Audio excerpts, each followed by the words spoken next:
Sometimes jokes go a little too far and it comes back and bite you.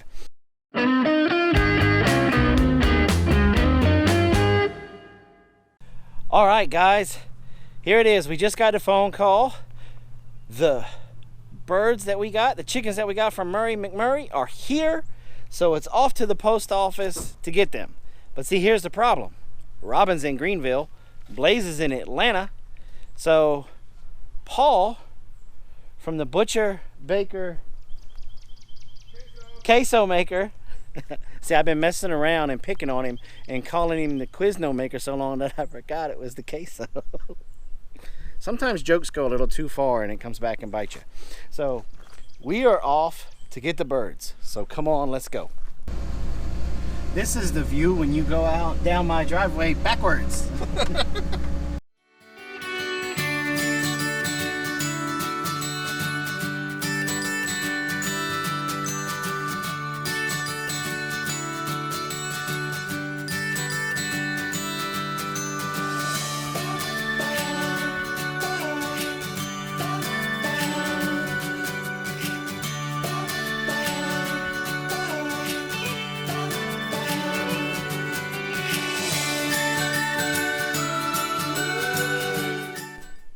Hey y'all, I'm Robyn from the Big Bear Homestead, and as you just saw, Jason got the phone call that our chicks had arrived here from Murray McMurray Hatchery in Iowa.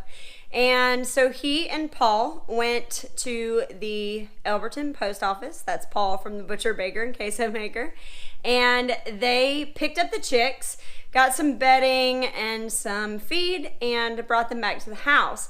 But in the meantime, while I was at work, Katie, Carol, and Ladessa came in here into the seed room / brooder room and picked up all of the stuff that we had. It had kind of become a catch-all room, and so we had to get all of the seed starting trays picked up and put up on shelves. We had to clean up some of the leftover bedding from the last run of chicks, put in new feed troughs, get fresh water down, and Jason and Paul came back. Jason put the chicks into their new home, and they have been happy ever since. Now, of course, that was a week ago. And just like with every homestead, there's always things that get in the way, right? So here we are a week later, and I'm going to show you my babies. So let's go into the brooder room. Whew. So the first thing right away is it is not cool in here at all. It is between 92 and 94 degrees. We have been keeping this room pretty nice and warm for them so that we don't have to rely solely on the light that's in the corner. We still have the light in the corner just in case temperature starts to drop. That way they have somewhere where they can stay warm. But we don't like having that as their sole warmth, because what ends up happening is they all get crowded up underneath that, and then you end up losing chicks because they're all huddled on top of each other. So we made this big, huge brooder area for them to be able to run back and forth, get all kinds of exercise, and grow into these great egg producers, right? So we started with, what kind of chicks do you want? And that's dangerous with me. It's like an arsenal, right?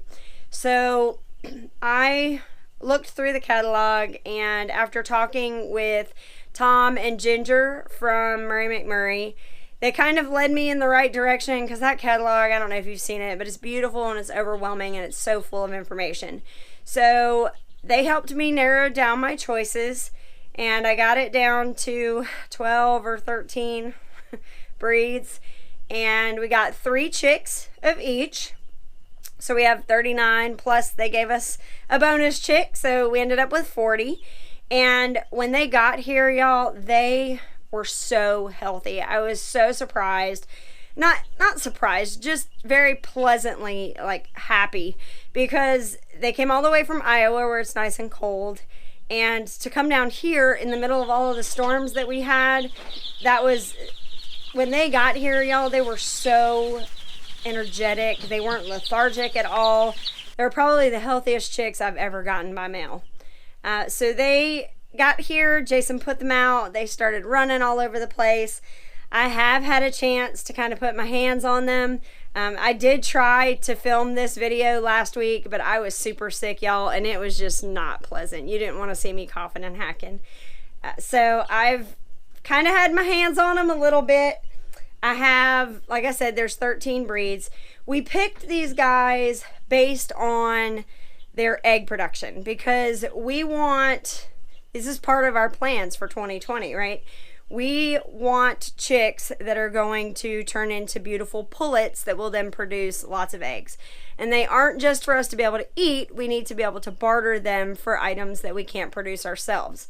So that was one thing that Tom and Ginger helped us narrow down, was what we're going to be the best producers for our area. And then also for them to be somewhat dual purpose, so that once they've lost their functionality of laying eggs, that we can still, you know, be able to use them for food. And it's kind of hard to think of that with these guys because they are super, super precious. I'm going to get my hands on them and introduce you to a few of them. Okay, so I told you that we have like 12, 13 different breeds. This is probably one of the ones that I'm the most excited to see grow. This, I believe, is the mottled Houdan. And it's got like a little tuft on its head right now that you can see, and then also these little cheek tufts. And that is because when she grows up, she's going to have this beautiful crest on her head. It's very similar to a Polish. And the reason I picked these guys, besides being very energetic, is also because they're really high producers, egg producers. So I'm really excited to not only have beautiful chickens, but also very productive chickens. So definitely be following us to see how these guys do. I can't wait. Like, I'm super, super excited. I guess that's it for us, guys. So we're just going to tell you, we're going to say God bless and have a nice day.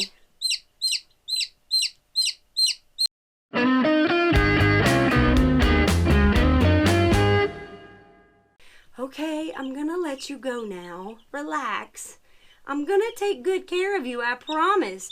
You have no idea how lucky of a chick you are. You're going to have such a lovely life, and you're gonna be YouTube famous, and you're gonna make all kinds of eggs for me, and maybe some babies too. What you think? Huh?